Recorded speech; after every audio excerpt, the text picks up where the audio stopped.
Thank you, Mr. Birla, for being with me here today.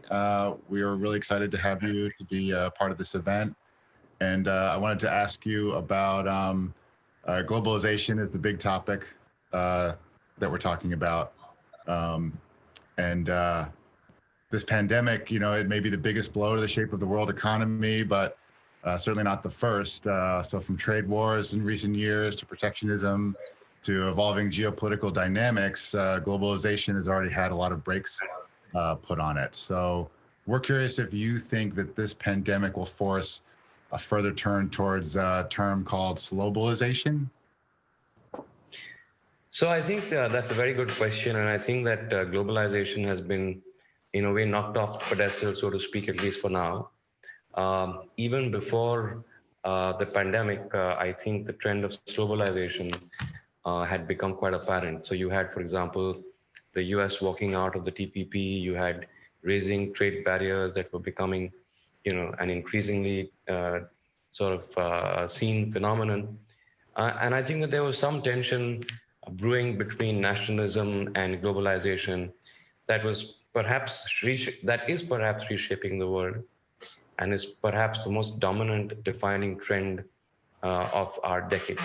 So we saw globalization start about 3 decades ago, and it enabled frictionless commerce between countries. But I think of late, because of trade barriers that kind of became uneven, it started to rock the boat a little bit. I think that the divide between the winners and the losers had started to become perhaps too stark. Mm-hmm. And I think that the pandemic has exacerbated the situation, and perhaps we will see more of this globalization trend gaining momentum. I also think that the globalization will probably give way to regionalization, just because companies find it, corporates, for example, would find it much easier to deal with much shorter, supply chains. Mm-hmm.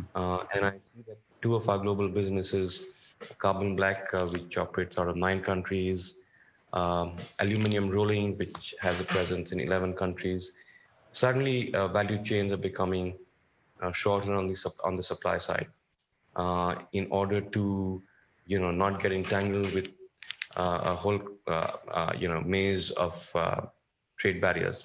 Well, that brings me right to my next question. It's well known you're someone who has interest in a lot of businesses, A to Z, aluminum to zinc, carbon black to telecom, and each segment has had a different reaction to this crisis. So it will be really interesting for everyone to know what you think's needed to make such different businesses immune to sudden sharp falls in fortunes. So I think the first thing I'd want to say is that even under my watch in the last 25 years, the group has seen, many ups and downs because of economic downturns. You had, for example, right after I came in 97, 98, you had the Southeast Asian crisis. You had, the dot-com crisis. You had, the global financial meltdown. So there has been many of these. And like I always say, our philosophy is to be the last man standing. So in any kind of downturn, we want to be the last man standing and the first man forward after the downturn has kind of blown away. So we've longitudinally, over a period of time, we've been used to this rough and tumble and emerged stronger every time in several ways. I think that several things that we have done. I think that it's going back to basics about costs, revenue models. Cash has been a very important, however simple it might sound, a very important parameter of performance, of measuring performance by. I think that it's about also getting very close to your customers, embedding yourself with your customers. Businesses are changing. I think that the demarcation between commodities as a business and consumer-facing businesses is getting more and more blurry. So even in what used to be our B2B businesses, I see a new element of B2B to C emerging. So for example, when we make aluminium, we used to be talking to the extruders. Now we will also be talking to architects who actually use the aluminium to clad buildings with, or in the case of fiber, we used to talk to the spinners. We're now talking across the value chain to spinners, weavers, knitters, garmenters, right up to sometimes the retail, customers of our customers. So it's becoming a more and more intense relationship between partners in the value chain, even for the so-called commodity businesses. Downturns are also an opportunity. So we've often looked at assets that are available quite cheap in a downturn. And I think that sometimes that has worked well. We've been in the role of an aggregator in each of our industries, almost in each of our industries quite often. And a downturn is a good time to pick assets that sometimes become available at very attractive valuations. Yeah, so I think you anticipated my next question. You've completed your major $2.8 billion acquisition of Valeris, which is biggest international deal by an Indian company approved by regulators in the U.S., Europe, China, right in the middle of this pandemic. And we're curious if you're hunting for more deals.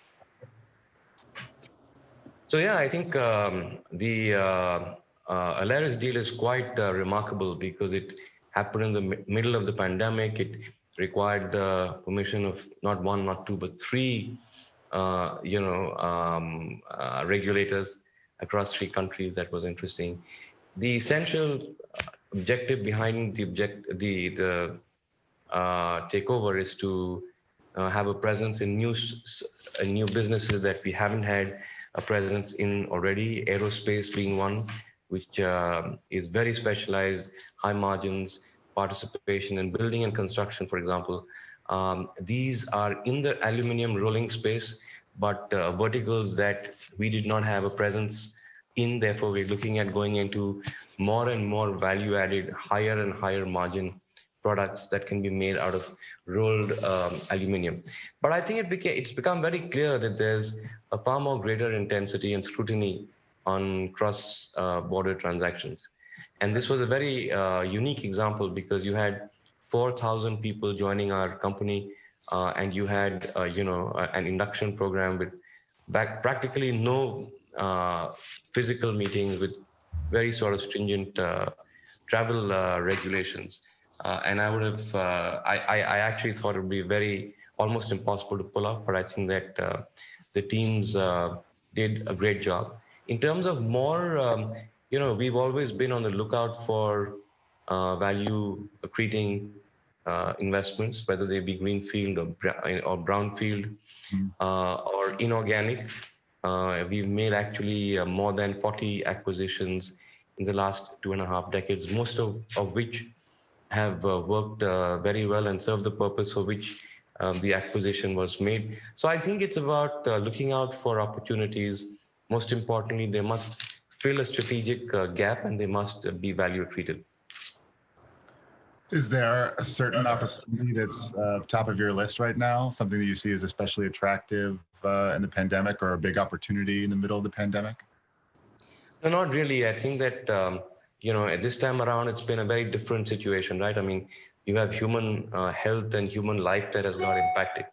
So I think the focus has been a lot more on hygiene and health and safety this time around. It's just been so unique. Yeah, I mean, for sure, it's a unique time. Well, that brings me to coming up on time here. One of the last questions. You were the first Indian to go global half a century ago, and you've seen a lot of crises, like you just mentioned. So this one might be the worst, but it's not the first. And compared to everything else you've seen so far, does it feel to you like this too is going to pass? It will pass for sure, as we all know. It's just the biggest problem is that it doesn't have an expiry date. So we don't know how long it is going to be around for. But I think that, like previous occasions when we've had crises, we will emerge stronger. I see that almost across all the sectors that we operate in. If I look at the last, the first 3 months results after the lockdown here in India, we seem to be decisively ahead of competition just in terms of revenues, profitability, cash flows, etc. So I think one has to see it for what it is. One has to recognize the fact that volatility very often is just fluff, and the fundamentals often don't change through an environment like this. So if you had oil at zero price, priced at $0 or negative $37, it doesn't mean that people were stacking up on that whole year's consumption just for a fraction of time. Mhm. And sometimes these trends are very short term without any long term impact at all. So I think that if I look at the data here in India for our businesses in India, I think a lot of them are looking back up. Some of them are actually back to pre-COVID levels. Some which are more retail focused are going to take a little longer to come back. But even there, they're coming back faster than what we had thought they would take. That's interesting. So I think we have time for one final question. Have you been really surprised in particular by anything that's come back faster in your business than you expected? I think infrastructure. So there was, a big question mark about what would happen to infrastructure spend. And if I just see, for example, my aluminum and cement businesses, I think they both come back to pre-COVID levels very quickly. And just to give an insight on cement, for example, I think it's rural India that's driving, growth in the cement business. For example, people now are building a new home. They are adding one more room to their existing houses, just to out of safety, just in case they have to stay inside houses for longer. You also have a minimum supply price that has been fixed by the government. Therefore, rural. This is for food products, Mhm.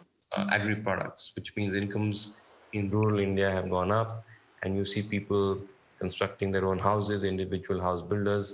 So interestingly, for example, cement is doing well, aluminium is doing well because several of the consuming sectors, electricity, uh, some of those are coming back, not still at pre-COVID, but getting there in the next quarter, I think. So I think the infrastructure comeback has been a surprise. So it sounds almost like a whole new world is being built in the middle of this pandemic, and that's the hopeful note that we could end on today. Do you see? Yeah, great. I agree. I think that there is a whole new world. Obviously, it's not going to last for long, but I think that if nothing else, it's taught us some lessons. I think the increased focus on human safety, Mhm. human life is something that we were always concerned about, but that becomes, really comes into sharp focus. We never had a pandemic on any of our risk heat maps for any of our businesses. So I think human life, human safety has become much more paramount than it was ever before in the past.